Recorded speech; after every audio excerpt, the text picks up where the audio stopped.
All right, taking you back to Georgia, where voters are heading to the polls today for the state's two crucial runoff Senate elections. Take a look at some of these long early voting lines. That was last week. Over 3 million votes have already been cast in the election, which will determine the balance of power in the Senate. Nearly $500 million have been spent so far, making these the most expensive Senate races in history. CBSN political reporter Caitlin Huey-Burns has more on what's on the line.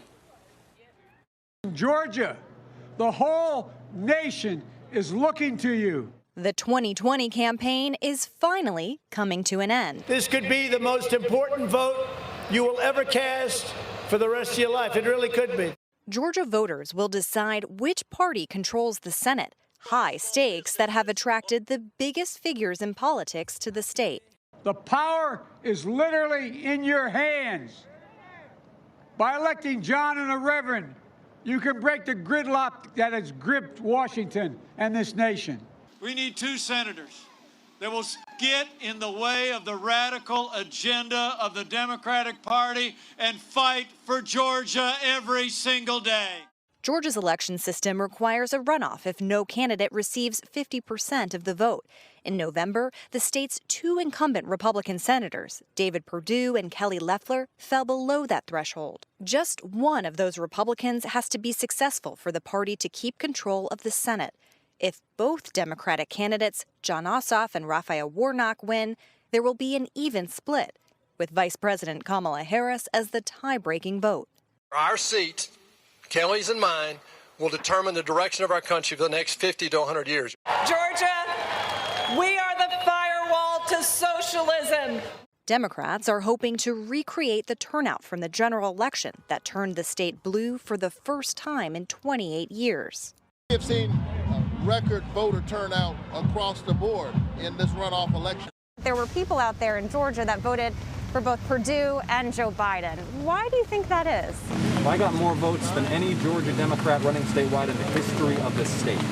There were some folks who voted in the presidential and didn't vote down ballot. There were some folks who voted for the Libertarian candidate in the Senate race. Now it's head-to-head, and we are getting out the vote like never before. Republicans have a perfect track record in winning runoff races here, but their message is complicated by the president, who went so far as to ask the Secretary of State to find votes to overturn the general election results. Tonight, our mission here in Georgia is to make sure the radical left cannot rob you of your voice and your votes in Washington. The Democrats are trying to steal the White House. You cannot let them. You just can't let them steal the U.S. Senate. Voters here on both sides say they're motivated to vote with Georgia in the spotlight. Everybody's looking up to Georgia right now. Everybody. You know, all the states are looking. But we got to do this. It's been really cool because this never happens with like two Senate races, you know? So it's really neat. Everything that America stands for Atlanta is on the line. One right we have in our lifetime is to vote and pay taxes. And if we take the vote away, we haven't got anything. First time I've actually been excited about voting. I mean, usually I vote, but it's just very different this time. It's just good to have my vote matter in a state where everything seems to be the center of the universe. CBS News political contributor Molly Hooper is joining us now with more.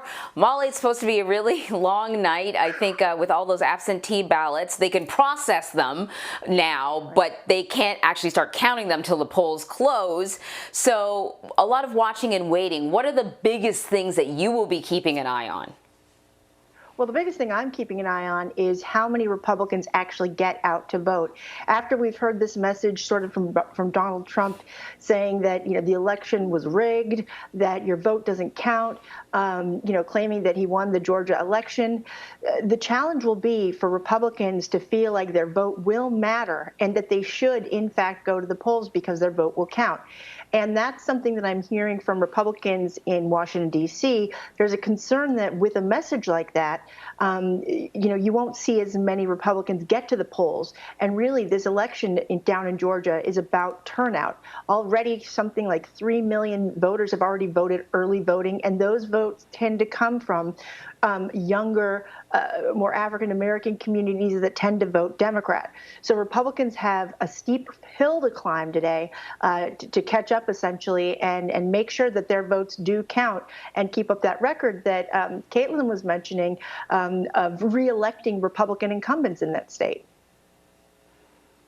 We spoke to Jamie Harrison earlier at the beginning of the show, and he said, in November, the president was on the ballot, and basically Republican candidates benefited from having President Trump on the ballot in November, but it's totally different for these two incumbents, these Republican incumbents. The president was there yesterday. He said a lot of what you just pointed out, reiterated his claims that he won the election in Georgia, that the election system is messed up in Georgia.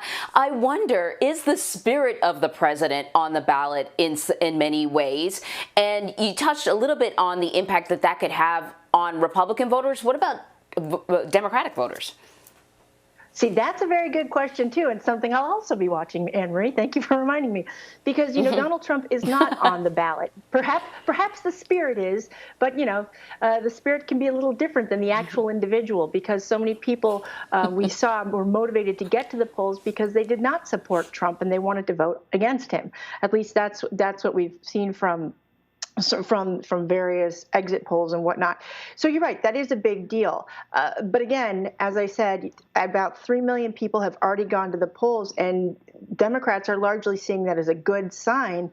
But in terms of actually getting voters to the polls, typically, historically, it is more difficult to get voters to vote, in these runoff elections.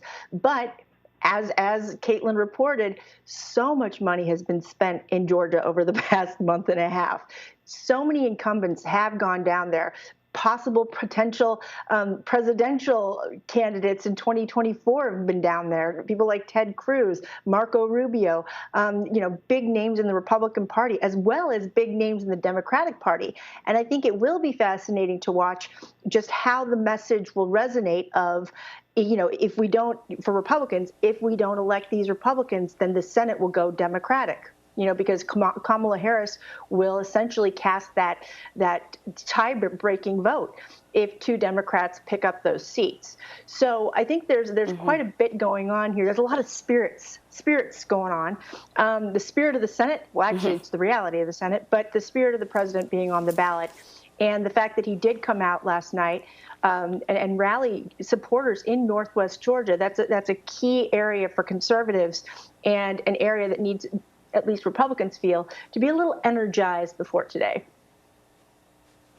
President-elect Biden was also there. Who was he speaking to? Who are the voters he's trying to get out? The Democrats need both wins. So both candidates, I was thinking of them as like a sort of Siamese twin candidates, because they both need to sort of nail this to make a difference for the Democrats.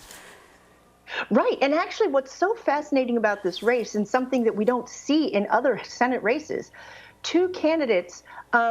we have two candidates of two parties up for election, essentially up for re-election, or up for election this year. And in this race, you normally don't have two Senate candidates in the same state up for election at the same time. So this is kind of an interesting election in that that basically the Democrats can campaign together, as we saw John Ossoff saying.